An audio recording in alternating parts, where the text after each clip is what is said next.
अगदी कुरकुरीत, खुसखुशीत आणि मस्त जाळीदार असे हे साखरेचे अनारसे बनून तयार झालेले आहेत। नमस्कार, मी सुवर्णाच रेसिपी मराठीमध्ये तुम्हा सर्वांचं खूप मनापासून स्वागत आहे। तर आज आपण अगदी सोप्या पद्धतीने हे साखरेचे अनारसे कसे करायचे ते बघणार आहोत। चला मग रेसिपी सुरू करूयात। तर यासाठी इथे मी तांदूळ घेतलेला आहे। तर इथे मी 2 वाटी तांदूळ वापरणार आहे। तांदूळ इथे तुम्ही रेशनचा किंवा कोणताही जुना तांदूळ इथे तुम्ही वापरू शकता। ज्या तांदळाचा भात अगदी मोकळा सडसडीत होतो असा जुना तांदूळ इथे आपल्याला वापरायचा आहे। कोणताही नवीन तांदूळ, इंद्राणी तांदूळ किंवा ज्या तांदळाचा भात चिकट होतो असा तांदूळ अनारसे करण्यासाठी अजिबात वापरायचा नाही। अनारसे बिघडू शकतात। तर हा तांदूळ आपल्याला स्वच्छ असा 3 ते 4 पाण्याने धुवून घ्यायचा आहे। तर इथे मी रेशनचा तांदूळ वापरला होता, त्याच्यामुळे 3 ते 4 पाण्याने स्वच्छ असा तांदूळ धुवून घेतला। आता याच्यामध्ये पाणी घालायचं आहे आणि हा तांदूळ आपल्याला 3 दिवस भिजण्यासाठी ठेवून द्यायचा आहे। तर आज सकाळी हा तांदूळ मी पाण्यामध्ये स्वच्छ धुवून भिजत घातलेला आहे। तर दररोज सकाळीच यातील पाणी आपल्याला बदलायचं आहे। याच्यावरती झाकण लावून हे भांडे मी किचनमध्येच ठेवलं होतं। दुसऱ्या दिवशी तांदूळ काढलेला आहे। या तांदळामध्ये अगदी हलकाच हात फिरवून याच्यातील पाणी काढायचं आहे आणि नवीन पाणी घालून पुन्हा झाकून ठेवायचं आहे। तिसऱ्या दिवशी सुद्धा अगदी हलकासा हात फिरून हे पाणी काढलं आणि नवीन पाणी घालून मी हे भांडं झाकून ठेवलं होतं। आता 4था दिवस आहे। 4थ्या दिवशी आपल्याला पुन्हा हा तांदूळ स्वच्छ असा धुवून घ्यायचा आहे। अगदी हलकासा हात फिरवायचा आहे, खूप जास्त चोळायचा नाहीये। हा तांदूळ स्वच्छ धुवून झाल्यानंतर चाळणीवरती पाणी निथळण्यासाठी ठेवून द्यायचं आहे। साधारण एक 10 ते 15 मिनिटं आपण अशा पद्धतीने चाळणीवर पाणी निथळण्यासाठी ठेवणार आहोत। 15 मिनिटांनंतर या तांदळातील संपूर्ण पाणी निघून गेलेलं आहे। तर आता हा तांदूळ आपल्याला एखाद्या स्वच्छ कापडावरती छान असा पातळ पसरवून घ्यायचा आहे। तर हा तांदूळ आपल्याला उन्हामध्ये अजिबात सुकवायचा नाही आहे। घरीच एखाद्या कोपऱ्यामध्ये तुम्ही अशा पद्धतीने हा तांदूळ पसरवून ठेवू शकता। तर हा तांदूळ कमी प्रमाणात आहे, पण याच पद्धतीने तुम्ही जरी जास्त प्रमाणात घेतला तर एखाद्या साडीवरती किंवा मोठ्या स्वच्छ कापडावरती अशा पद्धतीने हा तांदूळ व्यवस्थित पातळ असा पसरवून घ्या। जितकं पातळ तुम्ही पसरवून द्याल तेवढा तांदूळ तुमचा लवकर सुकला जाईल। जास्त जाडसर थर दिला की तांदूळ सुकायला थोडासा वेळ लागतो। तुम्ही हवं तर पंख्याखाली हा तांदूळ सुकवून घेऊ शकता, पण पंख्याखाली जेव्हा तांदूळ तुम्ही सुकवता तेव्हा 15 ते 20 मिनिटांनंतर हा तांदूळ चेक करायला सुरुवात करायची आहे। तर अशा पद्धतीने तांदूळ आपण चेक करू शकतो। तर हा तांदूळ सुकलेला आहे हे ओळखायचं कसं, तर अलगद हात अशा पद्धतीने तांदळावरती फिरवायचा आहे। ओलसरपणा जाणवत नाही, पण हलकासा दमट लागतो आणि 4-5 तांदूळ हाताला लागतात। त्याचबरोबर तांदूळ हातामध्ये दाबल्यानंतर हातातील तांदूळ टाकायचे आहेत। त्यानंतर काही तांदूळ अशा पद्धतीने हाताला लागले की ओळखायचं हे तांदूळ आपले तयार झालेले आहेत। तर आपले हे तांदूळ वाटण्यासाठी तयार आहेत हे ओळखण्याची ही खूण आहे। तर अशा पद्धतीने हे तांदूळ आपले तयार आहेत। तर तांदूळ इथे मी एकत्र करून घेतलेला आहे आणि मिक्सरच्या भांड्यामध्ये आपल्याला हे घ्यायचे आहेत। तर मिक्सरचं भांडं इथे शक्यतो आपल्याला छोटं वापरायचं आहे आणि यामध्ये आपल्याला थोडे थोडे तांदूळ घेऊन अगदी बारीक असं दळून घ्यायचं आहे। तर हे तांदूळ मिक्सरला मी फिरवून घेतलेले आहेत आणि आता हे जे तांदळाचं पीठ आहे ते आपल्याला मैद्याच्या चाळणीने चाळून घ्यायचं आहे। हे तांदळाचं पीठ चाळून घेतल्यानंतर याच्यामध्ये तांदळाचा रवा शिल्लक राहतो, तो पुन्हा आपल्याला मिक्सरच्या भांड्यामध्ये काढायचा आहे आणि राहिलेल्या तांदळासोबत याला मिक्सरला पुन्हा एकदा फिरवून घ्यायचं आहे। तर निघालेला तांदळाचा रवा आणि शिल्लक राहिलेले तांदूळ मी पुन्हा मिक्सरला फिरवून घेतलेले आहेत आणि हे पुन्हा एकदा चाळून घेते। पुन्हा एकदा यातील राहिलेला जो रवा आहे तो आपल्याला मिक्सरला फिरवून घ्यायचा आहे आणि पुन्हा एकदा चाळून घ्यायचा आहे। असं तुम्ही 2 ते 3 वेळा करू शकताय। शेवटी 2 ते 3 चमचे हा रवा राहिलेला आहे तो आपल्याला बाजूला ठेवायचा, या पिठामध्ये मिक्स करायचा नाही आहे। तर हे पीठ बघू शकता तुम्ही अगदी मऊसूत झालेलं आहे आणि पीठ अगदी छान गार लागतं आणि अशा पद्धतीने याचा मुटका वळला की ओळखायचं आपलं हे अनारशांचं पीठ अगदी परफेक्ट तयार झालेलं आहे। तर आता आपल्याला या पिठामध्ये साखर मिक्स करायची आहे। त्यापूर्वी आपल्याला हे पीठ मोजून घ्यावं लागेल।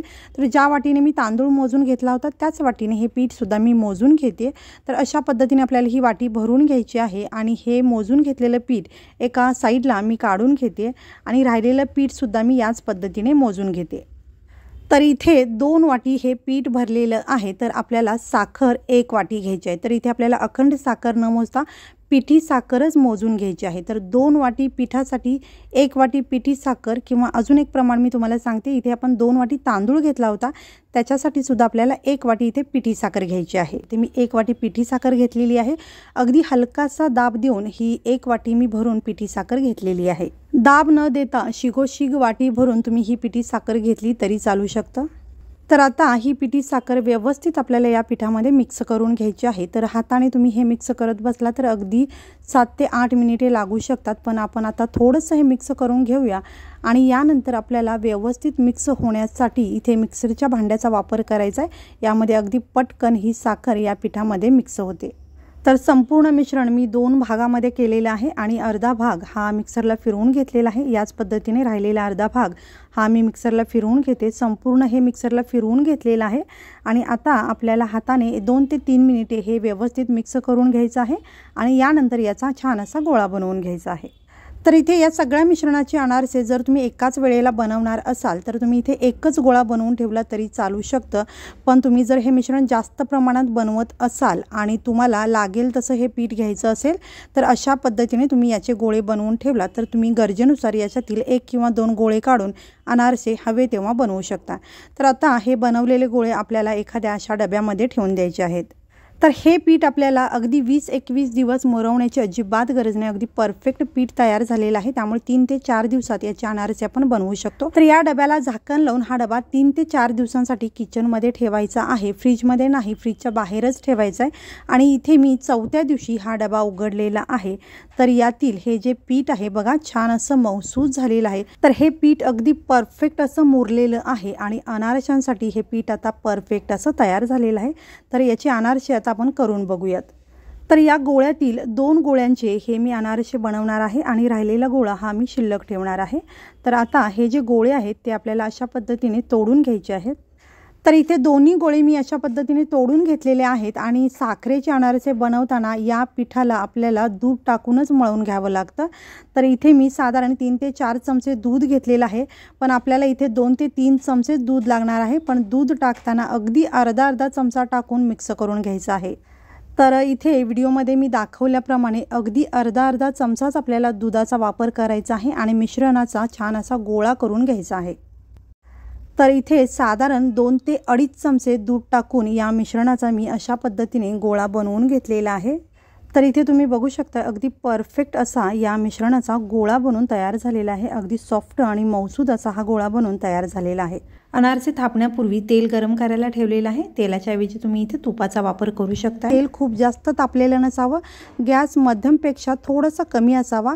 तेल चेक करण्यासाठी थोडंसं पीठ टाकून बघायचं, हे पीठ अगदी सावकाश अलगद वरती आलं पाहिजे असं तेल तापलेलं असावं। तर आता या पिठाचे आपल्याला पेढ्याच्या आकाराचे छोटे गोळे करायचे आहेत, खूप मोठे गोळे करायचे नाही आहेत। हे अनारसे थापण्यासाठी आपल्याला खसखस लागणार आहे। तर आता आपण हा अनारसा थापून घेऊयात। तर इथे हा गोळा मी या खसखशीमध्ये घोळवून घेते आणि हा अनारसा आपल्याला थापून घ्यायचा आहे। थापण्यापूर्वी हाताला थोडंसं तेल लावून घ्यायचं आहे, तुम्ही ते तूप लावून घेतला तरी चालू शकतं। खसखस आपल्याला या पद्धतीने एकाच बाजूला लावायचे आणि अशा पद्धतीने हा अनारसा थापून घ्यायचा आहे। अनारसा थापण्याची कोणतीही अशी खास पद्धत नाही आहे, तुम्हाला जसं जमेल तसं तुम्ही हा अनारसा थापून घेऊ शकता। अगदी 1 बोटाने 2 बोटाने किंवा तुम्हाला जमत असेल तर 5 बोटाने सुद्धा हा अनारसा थापून घेऊ शकता। हा अनारसा खूप पातळ किंवा खूप जाडसर करायचा नाही आहे, मध्यम असा हा अनारसा ठेवायचा आहे। अनारसा जास्त पातळ केलात तर तो जास्त कडक होण्याची शक्यता आहे आणि जास्त जाडसर केलात तर तो आतून कच्चा राहून मऊ पडण्याची शक्यता असते। मध्यम जाडीचा अनारसा आपल्याला बनवायचा आहे। तर हा अनारसा अगदी परफेक्ट असा थापून झालेला आहे आणि आता हा अनारसा आपण तळून बघूयात। तर इथे आपल्याला खसखस लावलेली बाजू वरती करून तेलामध्ये हा अनारसा अशा पद्धतीने सोडून द्यायचा आहे आणि याला लगेच झारा न लावता हा अनारसा हलकासा वरती येण्याची वाट बघायची आणि त्यानंतरच या अनारशावरती अशा पद्धतीने आपल्याला तेल टाकत राहायचं आहे। अनारसा एकाच बाजूने आपल्याला तळून घ्यायचा आहे आणि वरची बाजू अशा पद्धतीने तेल टाकून तळून घ्यायची आहे। तर तुम्हाला ज्या रंगावरती हा अनारसा तळून घ्यायचा आहे त्या रंगावरती तुम्ही हा अनारसा तळून घेऊ शकताय। तर या अनारशाला मस्त असा हलका रंग आलेला आहे। तर हा अनारसा मी काढून घेते, पण तुम्हाला हवं असेल तर यापेक्षा डार्क रंगावरती तुम्ही हा अनारसा तळून घेऊ शकताय। अनारसा अशा पद्धतीने काही सेकंद आपल्याला पकडून धरायचा आहे, म्हणजे याच्यातील जास्तीचं तेल सगळं निघून जाईल। तर इथे तुम्ही बघू शकता या अनारशाला मस्त अगदी परफेक्ट अशी जाळी आलेली आहे। तर या अनारशातील जास्तीचं तेल सगळं निघून जाण्यासाठी आपल्याला एखाद्या चाळणीवरती अशा पद्धतीने उभा करून हा अनारसा ठेवायचा आहे। सगळे अनारसे आपल्याला अशाच पद्धतीने ठेवायचे आहेत। तर आणखीन एक अनारसा तुम्हाला मी थापून दाखवते आणि मस्त असा अनारसा आपण बनवून घेऊयात। तर इथे खसखशीमध्ये घोळवून हा अनारसा मी थापून घेतलेला आहे आणि या अनारसाची जाडी तुम्हाला मी दाखवते जवळून, तुम्ही बघू शकताय।